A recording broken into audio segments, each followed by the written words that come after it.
Sure. I mean, regulation should be used to guarantee us that it is a fair competition in the market, Yeah, that a young person has the same opportunity of someone that's got a monopoly.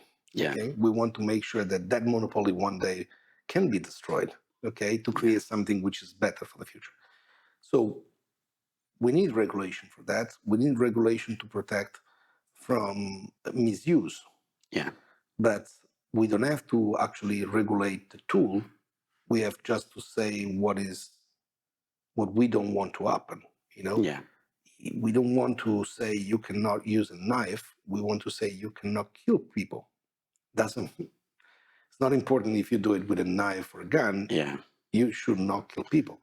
And instead, the legislation is talking about tools rather than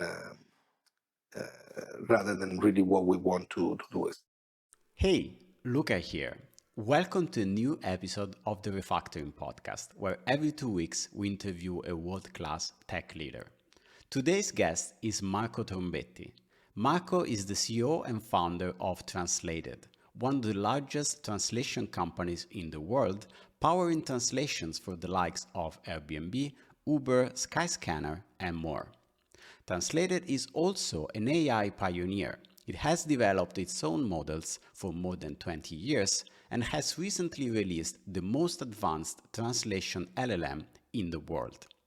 With Marco, we talked about the future of AI, combining AI and human work, and the role of regulation.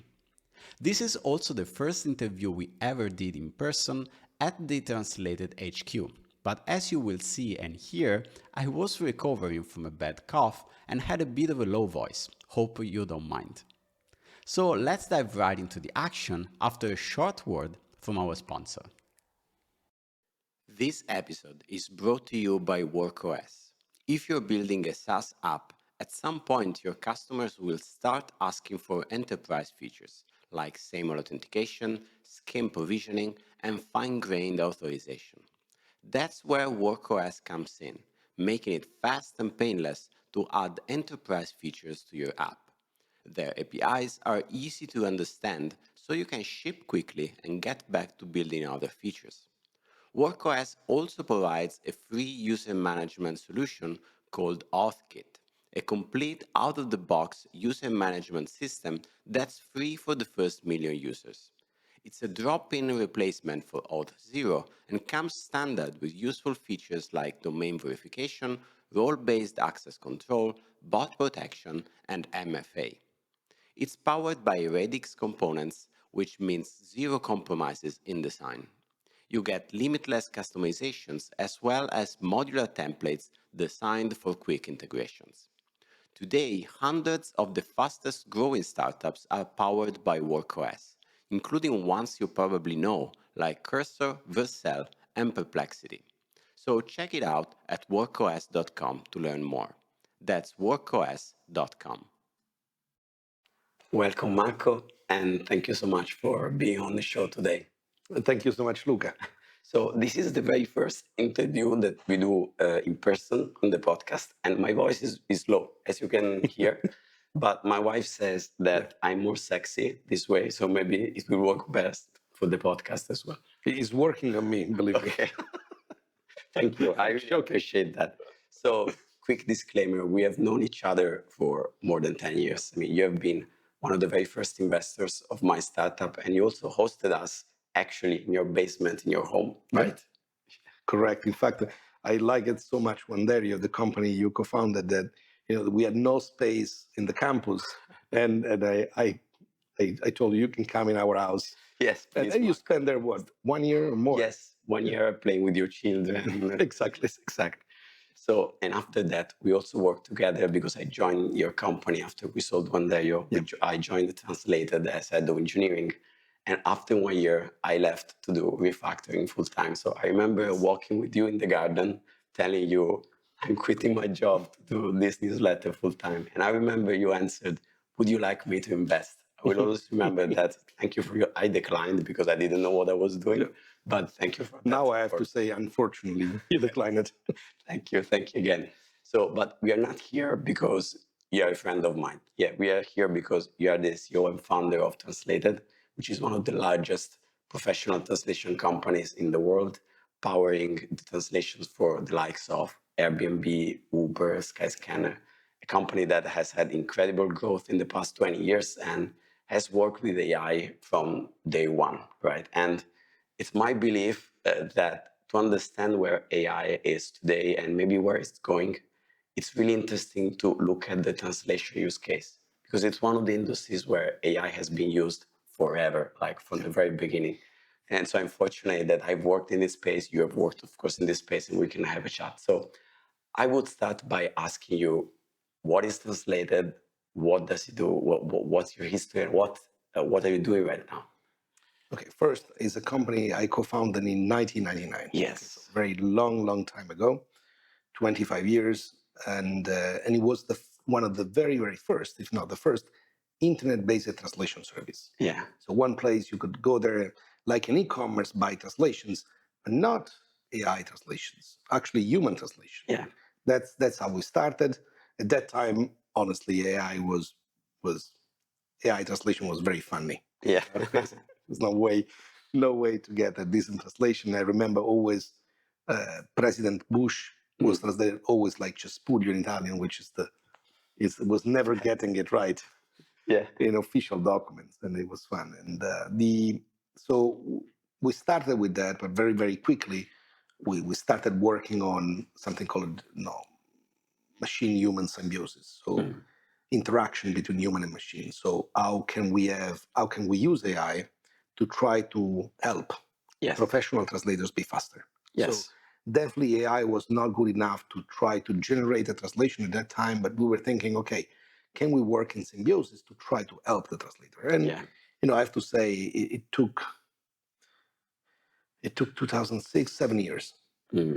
7 years of these attempts because everything we were trying to provide as an help, as a pre-translation, didn't help. Actually, was slowing them down. Okay. It was faster for them to restart from scratch rather than editing the machine. And that was because mostly the technology behind was called rule-based AI. So you were teaching machines to translate by giving rules.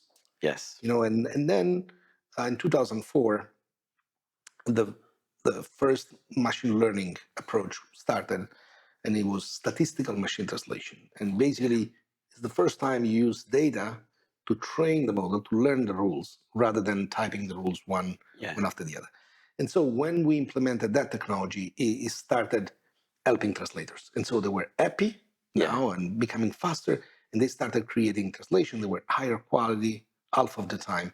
And then going on, we took the first neural networks. It was very funny. The very first one, I don't know, Olger, if he's listening us, brilliant professor from Le Mans University, now leading an important research group in Meta. And Olger came to me and with a GPU that he took out from a PlayStation. And he said, look, Marco, and he was a student of Hilton. Nobel Prize. And he said, I'm applying neural networks to translate and see, this translates a little better than the statistical model. And I said, this is great. And it was just a little bit, 2% better. And then I look at it, let me try it. And the system was taking 2 minutes to translate one sentence. And I said, look, a human takes 30 seconds. How can we help? How can we have this machine to help, etc.? It was very fun. But then in a few years, that time went to 1 second very quickly. With the progress, we didn't have to remove GPUs from PlayStations anymore. Because they were subsidized. Yes, exactly. And then goes on. Translated, started using the transformer even before it was published. Which I think, I will stop you here for a moment because I think this is very interesting. Because now we kind of take for granted that AI is everywhere and can be applied to everything. But back then, when the transformer came out, especially, which is, for those who don't know, the architecture upon which is most of all the modern LLMs are based, it was not necessarily clear what you should use this for, and commercially wise. And translation was the very first commercial application of transformers. Exactly. Yeah. Even the name transformer was because of the idea of transforming. And there was already the idea that it was a little bit more general than just translation. That's why the name transformer, because it's transforming tensors. Now, in fact, the library was called a tensor to tensor. Yes, TensorFlow, etc. Exactly. And so what happened at that point is that if you look at it into translation, translating was about context, as now language model, but context in 15 years ago was about 3 words. So you were generating 3 words at a time. That was the size of the window. And then we went up to 2010, 11 to get to 5 words. Yes. Okay? It's insane. And it was very, very hard to learn from longer distances. Yeah. And so LSTM came out. There was a new type of neural network, long short-term memory. It was able to look at windows that were a little bigger, so the machine was getting a little bit more context, so translating better. And so the transformer, enlarged these windows even more. Yeah. And potentially, it was clear there was the base for a way, way larger approach as computation was going up. So it was definitely a great tool. Yeah. And so the people that were working on it were friends, were working on the translation problem together. Yeah. And they look at it and say, hey, Marco, I think we're working on this.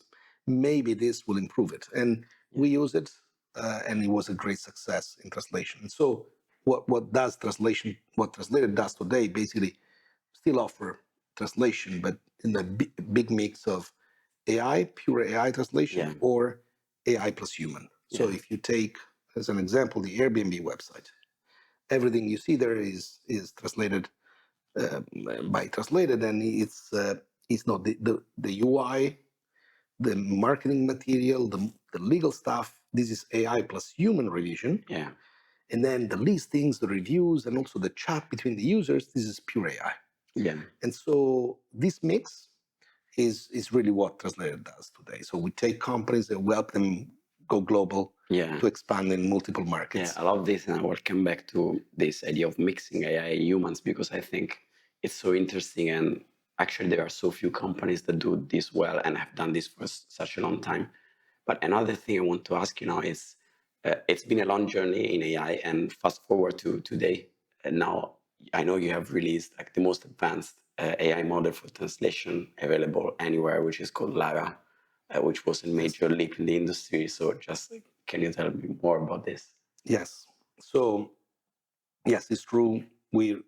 A few weeks ago, we released Lara, which is the new translation architecture, and it's truly, beating the state of the art. It's very, very interesting. And this is a very evolving world. So we step in the shoulder of giants, we build on top of this incredible research that is happening everywhere. We deliver something, I'm pretty sure someone then will do better than us, and then we will have to catch up again.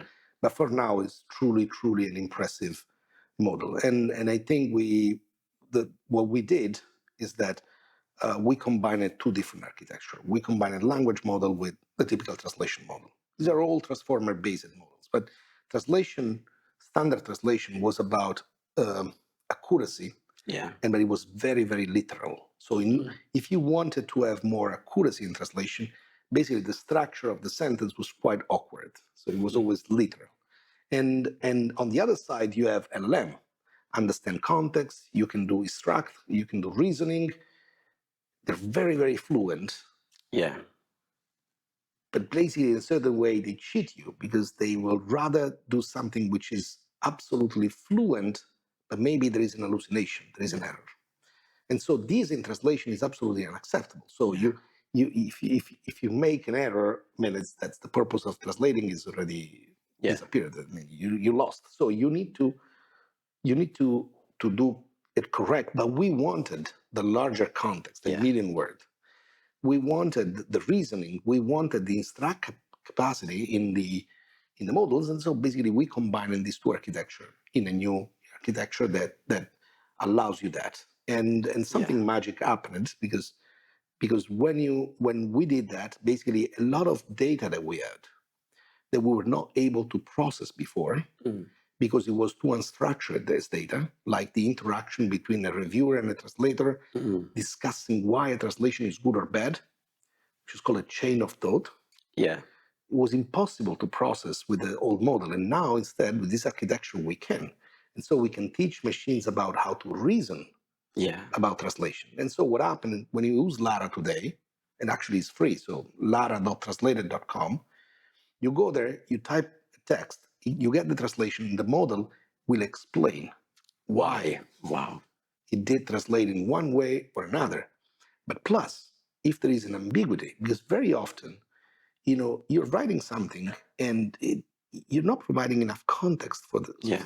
So if you say engagement party, that's two people are getting engaged. But no, if you're talking about engagement in the field of a company, it's probably not that two employees are getting engaged. Yes. It's more that you're engaging on a project, etc. So if it's ambiguous, Lara will ask you, hey, what did you mean, A or B? Yeah. And even for gender bias, the typical error of translation system is you want to translate the nurse and the doctor went to the hospital. And the machine translation model will always think that the nurse is a female and the doctor is a man. Yeah. Okay? And so in many languages in Italian, you have the difference in the language. So you propagate biases if you translate wrongly. So what Lara does is say, hey, are you sure? Is this a man, women, or you don't know? Yeah, this is so interesting. Yeah.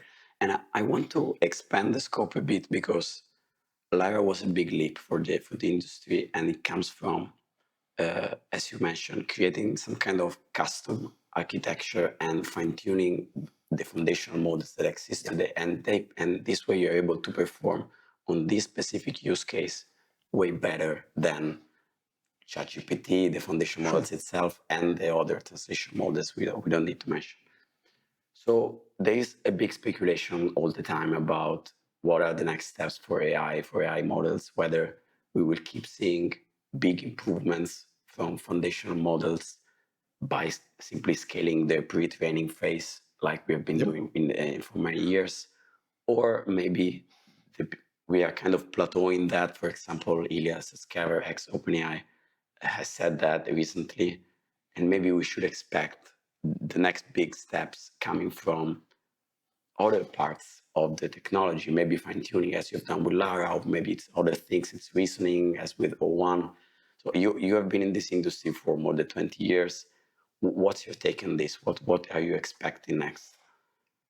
Okay, that's a complex one. So I try to break it down. So if you look at plateauing, so if you ask ourselves, hey, are we reaching plateau with pre-training? Yeah.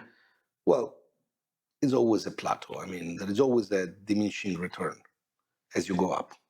So it's not going as fast as it was before. I still think there is a lot of things to do. But the problem, obviously, is that, we are training language models, base language models, using about 10, 15 trillion tokens. And that's the amount of quality content you can retrieve from the internet. So there's now no more content on that. So if you want to enlarge to 30 trillion, 40 trillion, then you're taking content which is lower quality. So in the way we collect, it's not a random sampling of the internet. It's really, you start from Wikipedia, and then you start looking for pages that look like Wikipedia, that are informative, etc. So content quality is getting down, and that's explained one reason why you have diminishing returns. But also in terms of architecture, the transformer is great, but it's still relatively simple compared to the human brain. Okay, so it's a static structure. As we train the model, the architecture, how the network is connected doesn't change. Our brain instead, it's got plasticity. We're able to adapt the structure as we want. So it's a double training, if you want. So there is things we need to do in order to make progress. So yes, there is diminishing return, but I still think that there is some space of improvement in a 10x bigger model. So it can be bigger. Now, the problem is it worth? Yeah. And the reality I want to share that maybe it's not a problem of of just being worth is a problem of cash. So the battle started with investment of $1 billion to create an LLM. And then he moved it to a 10 billion battle. Okay. And now it's getting into a 100 billion battle. And because the amount of training and experiments you have to do to get a model working is a lot.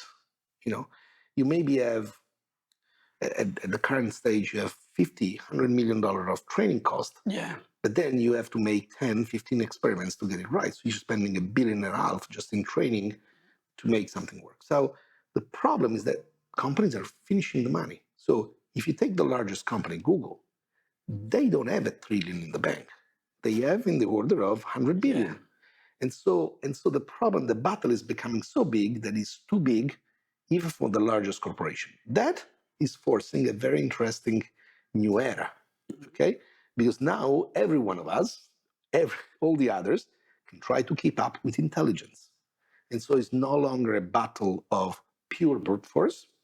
It's also a battle of, hey, can I invent a better way to do this? Yeah. And that's a tremendous opportunity for a startup. Yeah, love this. So what you're saying basically is that probably there are gains if we are going to create a 10 times bigger model than what we have today. But They're running out of money. there are a number of bottlenecks. Yeah. We don't have 10 times the amount of data Yep. first, or we don't have to include data that is intentionally, low quality. Yeah. Then we don't have the money for that. And then maybe it's also unproven, I guess. That is maybe the current architecture, you make it 10 times bigger with the best data in the world. It's not a 10 times better model. Yeah. And maybe you don't know that until you get there. No. And if I have to make my bet, if I think about AGI, I think this is $1 trillion bet. Yeah. Okay. So nobody today has got the money to do it, but computation is going down with cost. Yeah. So like in 5 years, that will be $100 billion problem or $50 billion problem. So if we wait a little bit, it will become possible to do it. So the problem is that everybody wants to win and there is a race. OpenAI makes a model, Anthropic would like to create a slightly bigger model to beat it. And so, and now they're all finishing the money. So we have to invent new things. And I think the two things we can do is one is inventing new algo for training, inventing new algo for decoding neural networks to organize this information. This is all optimization that can be done by many people. And the other thing is basically what Translated is doing is say, hey, what instead if I take a trillion model, a trillion parameter model, or 100 billion parameter model, and I bring all this intelligence just to one task, translation. Then I cannot have AGI, but maybe I can get singularity in one vertical. And so I can anticipate the future in one direction by converging all my effort, all the engineering, all the data, and all the computational power just in one little domain. And that, worked very, very well for us. So that's exactly a question that I wanted to ask you. So why do you think you, as Translated, could make Lara this successful and this better than the foundational model? Is it the data that you have about the domain, the proprietary data you've been collecting for maybe 20 years? Is it the domain knowledge, the algorithms, the expertise? What's the gap that fine-tuned specific models are able to build, because of this special resource maybe that the company has? First, I have to say, I think is the team. And I'm not getting nice with people. And I don't want, I'm saying this because I truly believe in this part, is that someone has to believe that this is possible. Okay. So I was surrounded by people that believed that this could be done even more than me. Okay. So I think this is one element, optimist. It's the baseline. You don't have that. Exactly. Yes. Now, the reality is that I dedicated my life to this problem, language translation. I think it's one of the most beautiful problems. And I'm happy that I'm doing this. So 15 years ago, I started collecting the data. And I knew that at one point it was going to be used. Honestly, I hope it's sooner. But after 15 years of meticulously collecting the data, so when we do translation, the translator is fixing the errors of the machine. So not only we have, like, you train a model with positive examples, this content in English, this translation in Italian, we also know what was wrong. The machine suggested something, we know that that is wrong, the other one is corrected, and then there is a reviewer that modify that again and will annotate the data, say this was this kind of error, it's critical, it's minor, it's less important. And then if the translator and reviewer do not agree, they start having a discussion of what is the meaning of that sentence in that context for that specific customer, giving the style guide and the terminology that the customer has. So that part of information, it was collected, and it was definitely something that we knew was not going to be used immediately. But we for 15 years, we knew it was going to happen one day. And so data is definitely one important thing, because we were optimists as a team, because we had an asset. Then what was scaring us a lot was obviously not having the computational resources to do it. So what I need to thank the open source and open weight community, because of Mistral, because of Llama, we didn't have, in order to prove our hypothesis, we didn't have to start from scratch and not pre-training a full model and then doing all the steps. We could start from a 70 billion parameter model there, for example, or 56 or an 8, and you can start with small experiment on 1 billion. And then you keep the pre-training doing for all the languages that you need to make it multi-language. Then you can do your first fine-tuning steps, multiple fine-tuning steps. Then you can do the alignment model. Then you can do the chain of thought training, and all this on top of something that exists. So you speed up things completely, because training a model from scratch was already, 10 million hours of compute. The famous 100 billion game. That is exactly. And so you can leverage the open source, and I think this is great. And then you still have problems, because the tokenizer of an open weight model like Llama is designed mostly for English. So even if you pre-train in other languages, doesn't mean that you're improving the quality is super good, because the tokenizer is still wrong. But you can prove your hypothesis in certain languages, and so you can get the hope. You can create these scaling laws. Scaling laws in this field, I think, is the most really interesting stuff. You predict, basically, given the amount of data and the amount of compute, what the quality will be. And because you see that dot there, that is very high, so you say this will be an incredible system. Then you think, okay, I need 10 million hours. Where do I find the 10 million hours? And so that is really if you ask me how, highly verticalized, and then leveraging the open source community and having a lot of data that we collected over years. So I don't know if you can answer this, but you said before that the pre-training foundation model game is like 10 to 100 billion game today. What is the game for a specialized, fine-tuned domain, given that you have the data, of course? How much does it cost? No, the magnitude, you don't have to tell us how much Lara costs. Oh, sure. I have no problem. I think the data for training of Lara were public. So the Lara current model, the small one, on top of the pre-training is still 1.2 million hours. Okay. And so if you're paying GPU time H100 at $3 an hour, that's what was 3.5 million, something 3.6 million. That's the cost to be in the game is not big. Yes. Okay. Now the problem is that once we have done that, we did the scaling laws, and we realized that with $40 million, $50 million investment, then we can actually achieve human performance. Okay, which we call singularity. So today, to give you some number, like last year, machine translation was making 11 errors per 1,000 words. That was in conversational tasks, simple tasks. So a human makes about 4 error single pass. Average professional translator, not the best. The average is making 4. And so Lara that we just trained is making 2.5 error. So a little better than the average translator. Now, nobody wants to work with the average translator.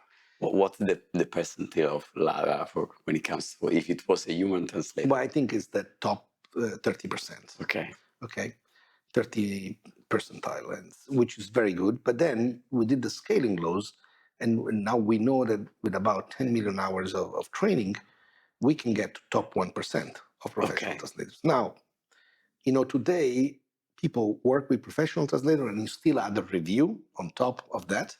And that is the baseline, let's say the gold standard of translation quality. Yeah. The high premium content you see is done by that.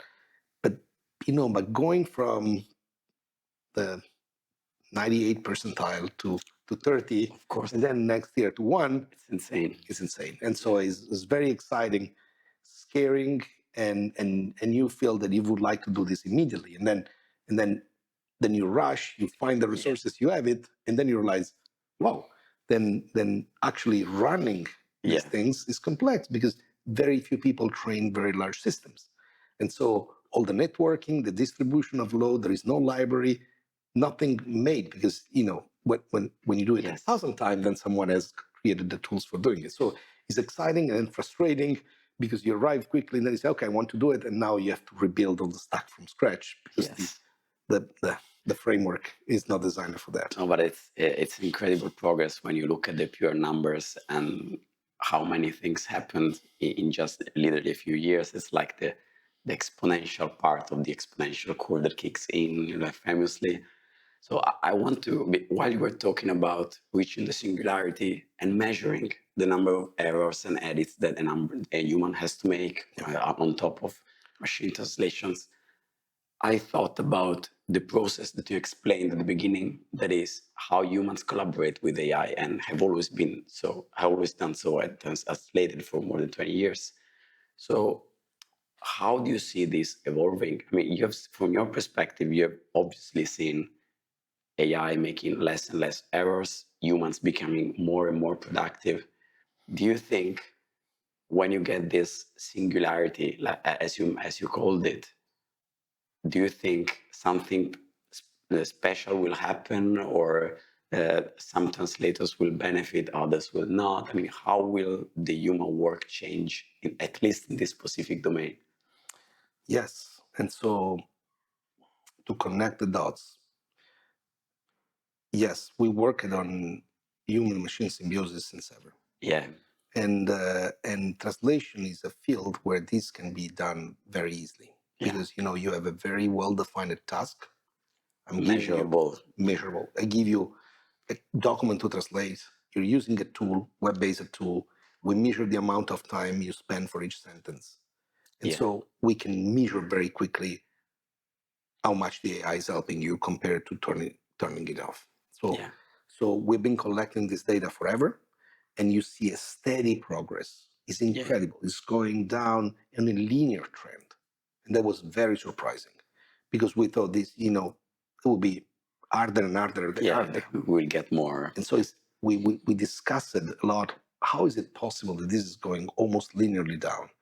And the reality is that we're putting exponential resources into the problem. So the problem is exponentially harder, but then everyone is putting exponential resources, exponentially growing data, exponentially growing compute. That's why you get linear back. And it was big surprise. So, and this is coming. And so it looks like that in some languages, at least the top languages, we can solve translation within this decade. It's, if you mean by solving translation, this language singularity. So achieving the quality of the top 1% of the professional translator plus someone reviewing them. And so that is what's happening. And it will happen, I'm pretty sure. There is nothing that I see that is preventing this from happening. So being optimistic, I have to say this will happen. So when it happens, what will change? And in a black hole, singularity means you cannot escape. It's a bad thing. It's a very bad thing. You go there, the event horizon is past it, and you stuck into a place that. And some people know in singularity, when they say singularity in AI, in AGI, and then the machine take over, etc. Yeah. In translation, I think is a beautiful thing because translation is a very, very big latent demand. So people would like to translate more. The problem is low, is expensive, and not super high quality. So this content, we're doing this together. It would be nice to have it in 200 languages. The problem is, who is going to invest the amount of time and money to do it? But if there was a technology that was doing it almost instantly and a cost which is negligible, and with the quality that you feel, the both of us will feel we're represented. The AI is not saying stupid things, it's actually saying what we meant.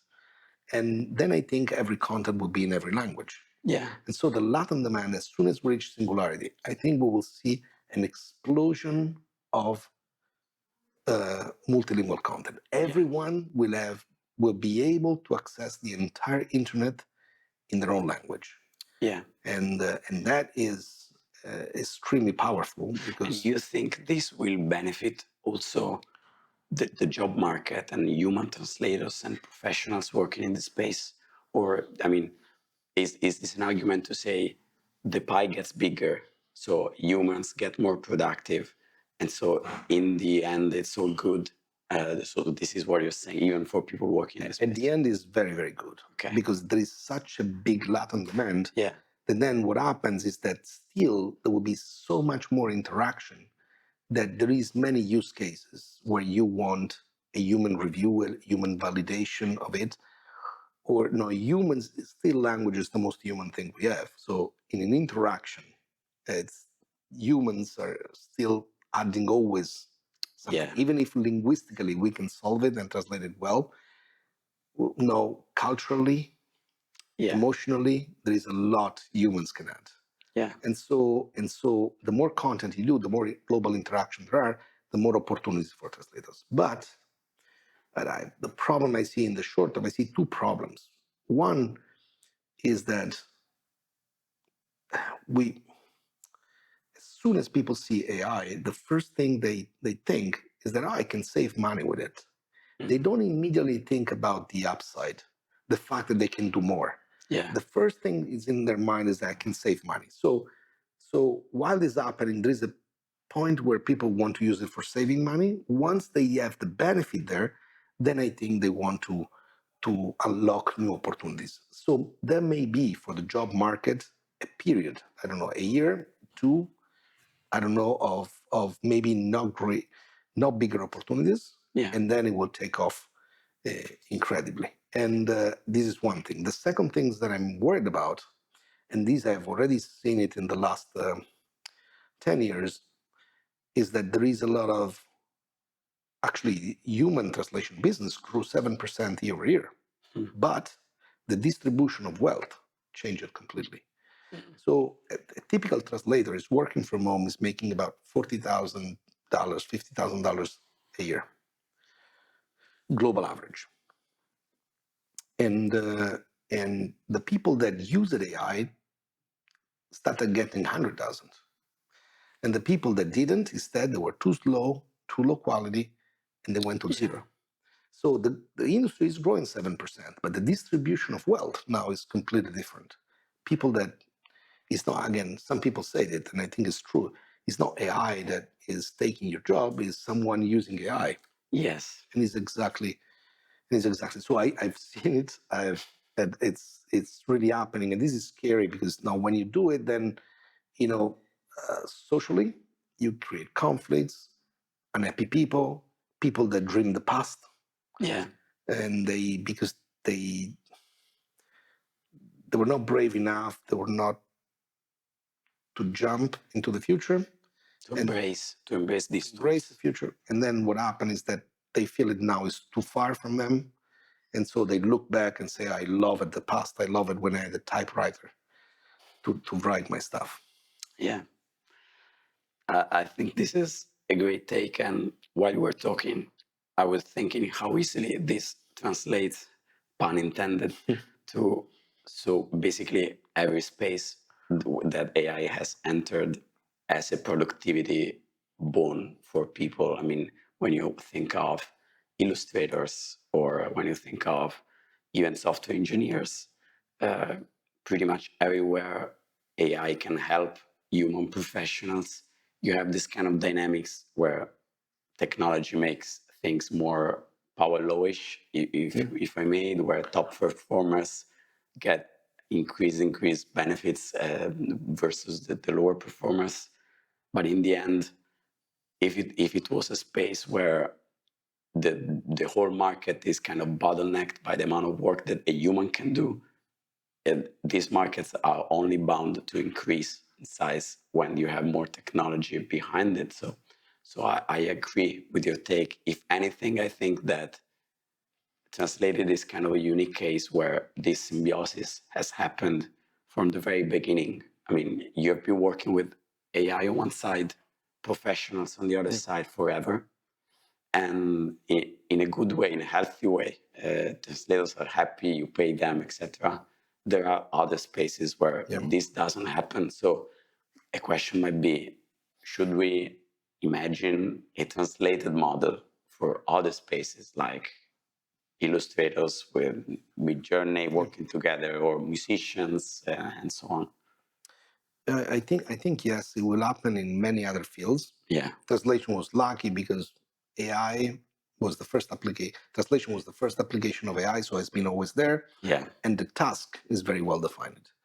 But also, uh, technology investments are done in a centralized way.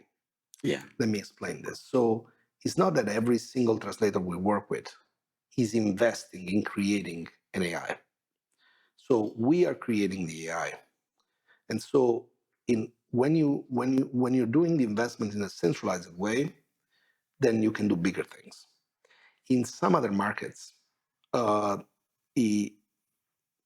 maybe it's more fragmented, and so illustrators that work in very different domains may need to do their own investment in order to succeed.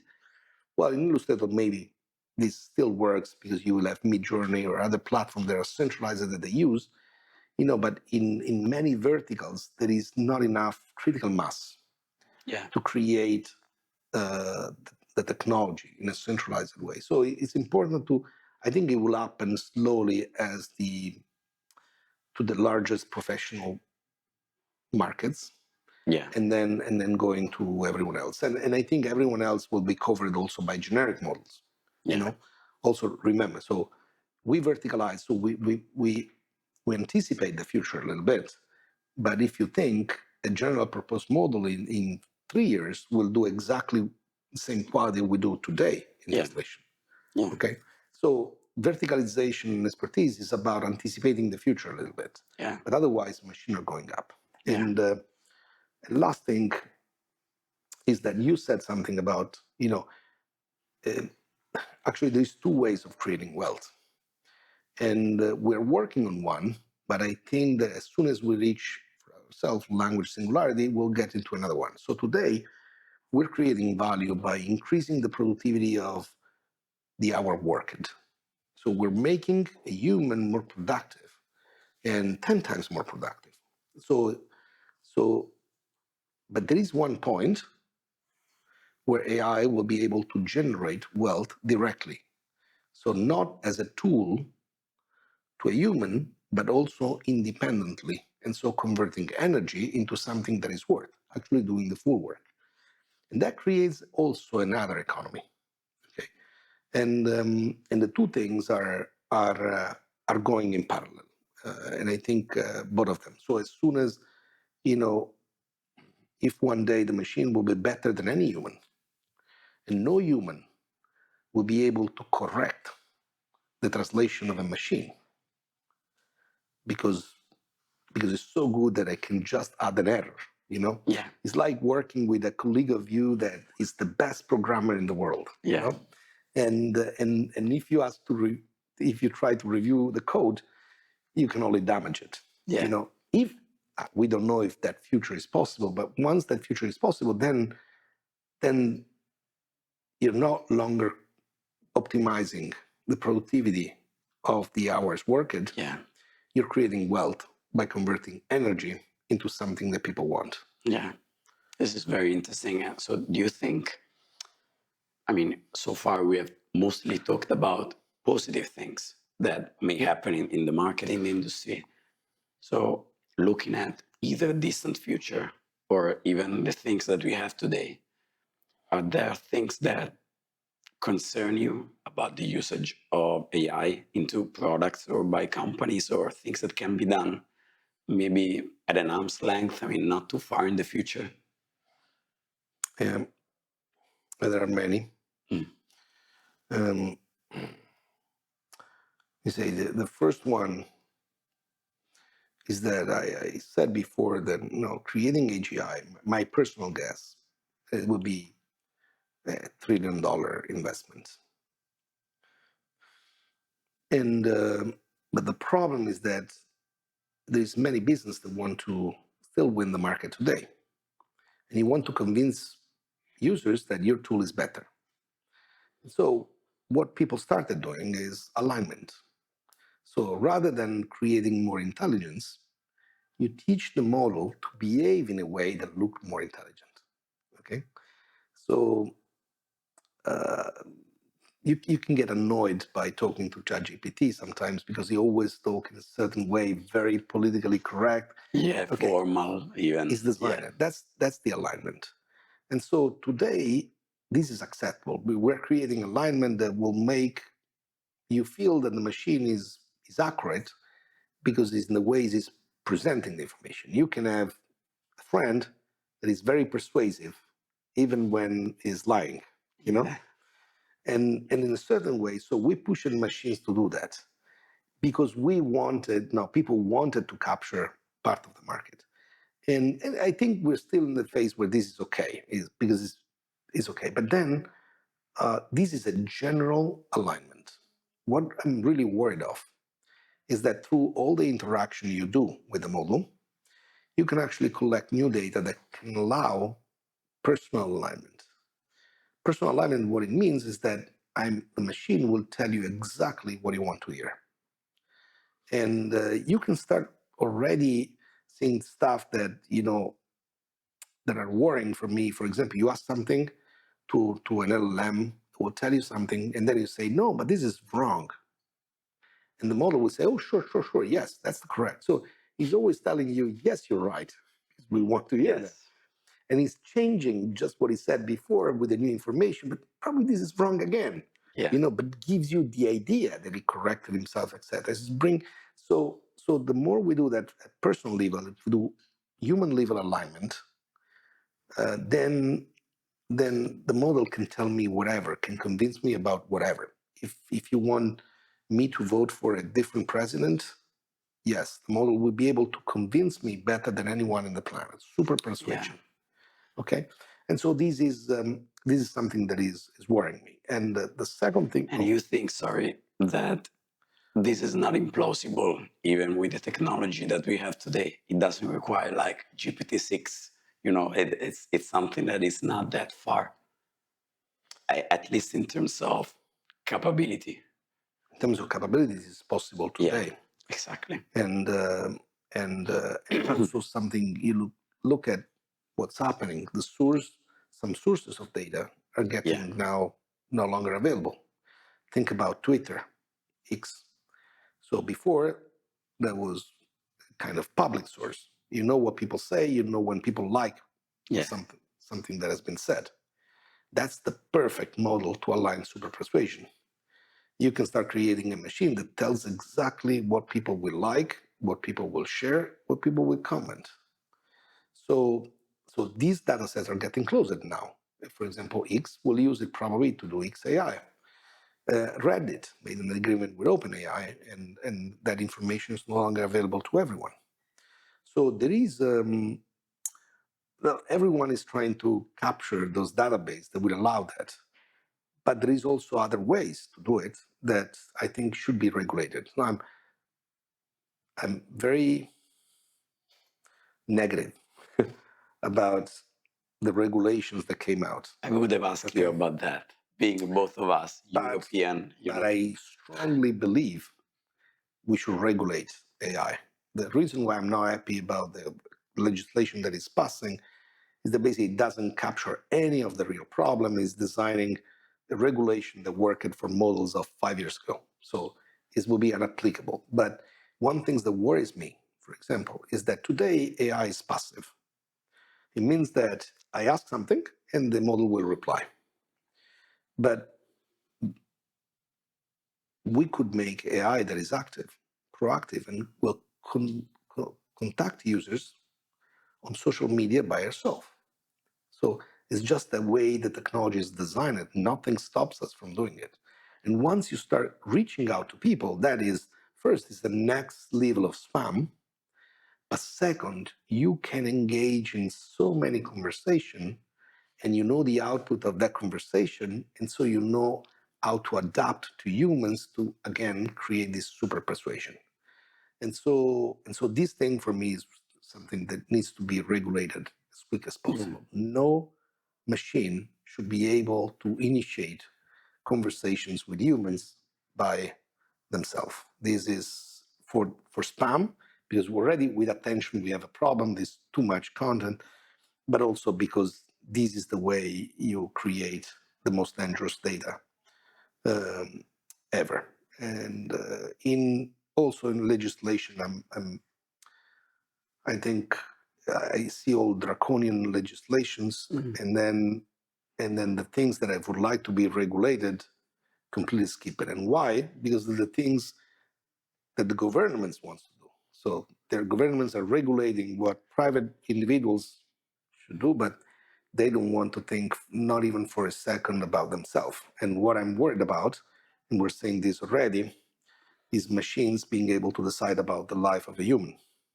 And so autonomous weapons are dehumanizing war, and that is very dangerous. So we were very good internationally to create a ban on biochemical weapons.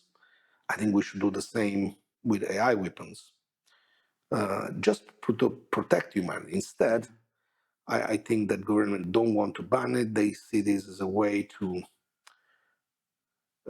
win on a global scale, to make sure they have supremacy, and it's very, very worrying. And the same thing for surveillance. Yeah. The AI Act basically says no government should do surveillance unless they really need to. which It's like saying, exactly. So nobody can do it, but me as a government, I'll never do it unless I want to do it. yeah, No, we need to be more clear about the privacy of the humans, yeah, and in which cases, very precise cases, we want to use that for the benefit of humanity. And so we should regulate what governments yeah, are doing with AI even before what citizens are Yeah. doing with AI. yeah. I agree. I think Europe gets a lot of criticism and flack, and mostly it's for the right reasons that the current regulation is bad. But one thing is saying current regulation is bad, another thing is saying there should be no regulation, right? And I fear that sometimes these two arguments conflate, because people point their finger at the current regulation and say like every attempt is doomed because the space moves too fast, and so you can't regulate it. Well, I think what you're saying is the same, that there are some basic principles and ideas that are going to stay valid, and you can regulate that, right? Sure. I mean, regulation should be used to guarantee us that it is a fair competition in the market. Yeah. That a young person has the same opportunity of someone that's got a monopoly. Yeah. Okay? We want to make sure that that monopoly one day can be destroyed. Okay, to create something which is better for the future. So we need regulation for that. We need regulation to protect from misuse. Yeah. But we don't have to actually regulate the tool. We have just to say what we don't want to happen. Yeah. We don't want to say you cannot use a knife. We want to say you cannot kill people.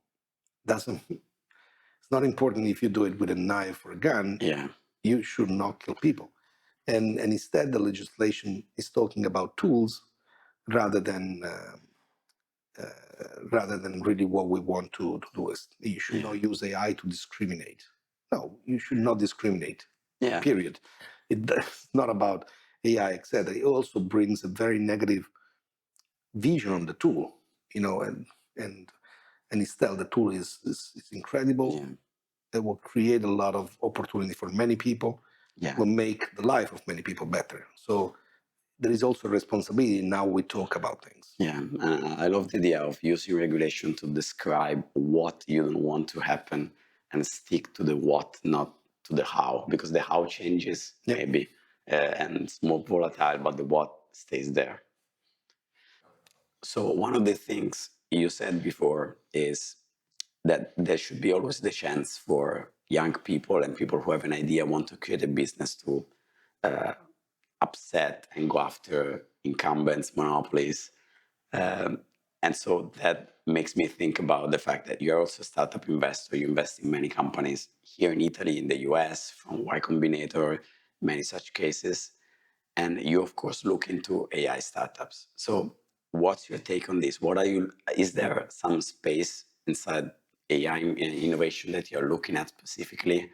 And or do you have any advice for AI founders working on AI products? Yeah. So one advice I have for AI founders is very simple. Don't put the word AI in your pitch. Okay. So what I think is truly powerful is when you solve a problem using AI.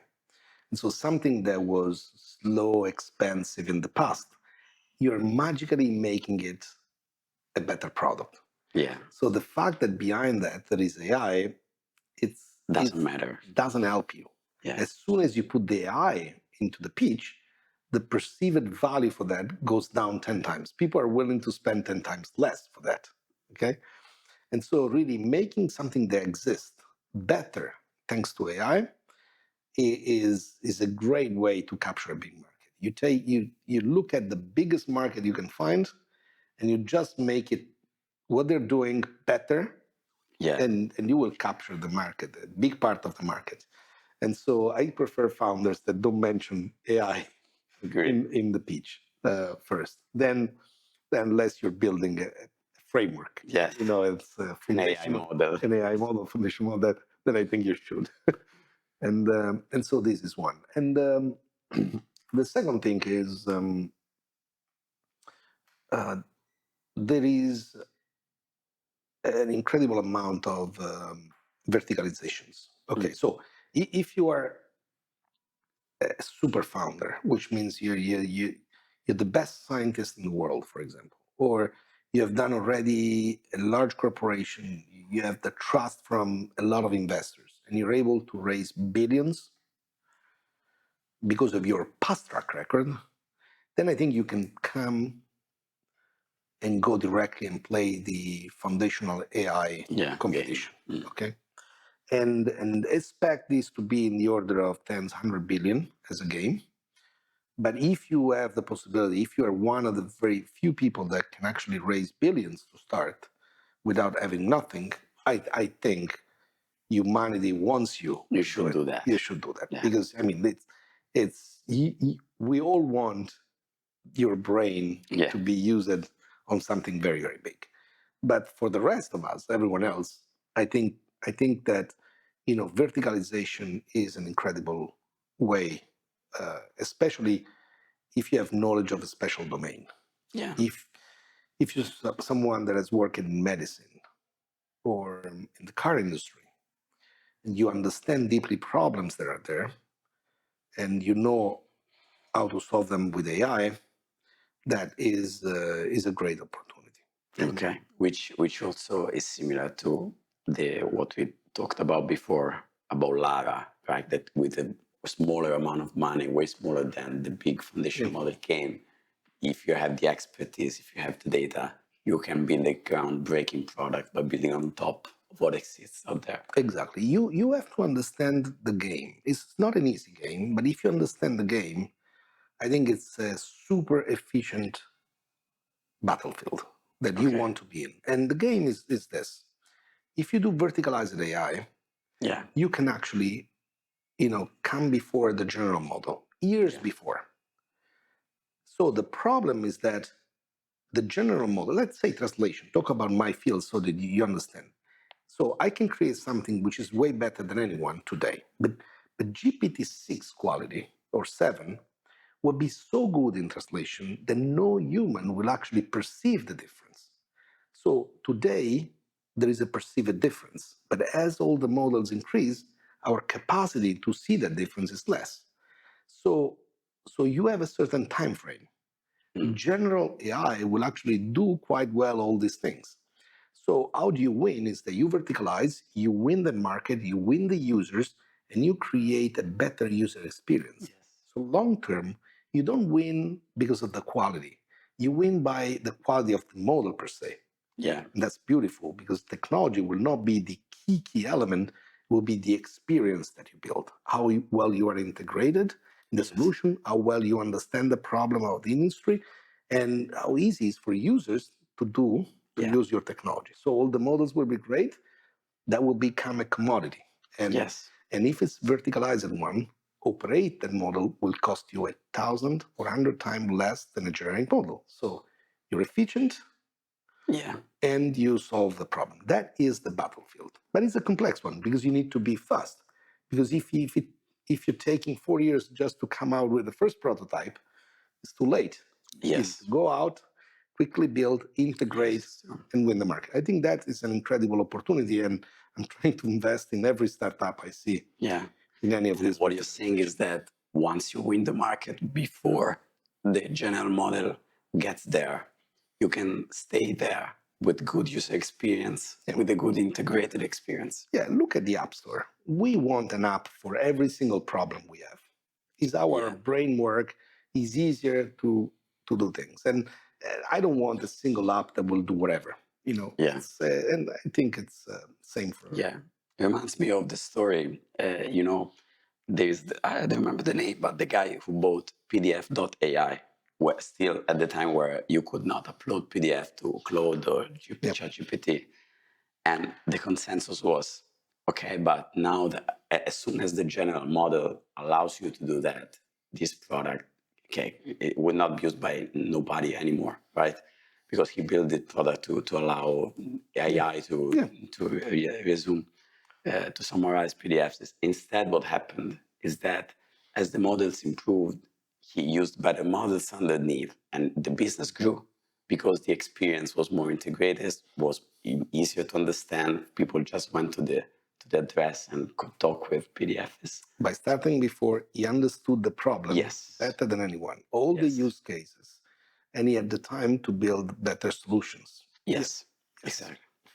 And so we talked about startup founders, but I also want to talk a little bit about like the rest of us and regular people who work with AI at work, but are not building products with AI.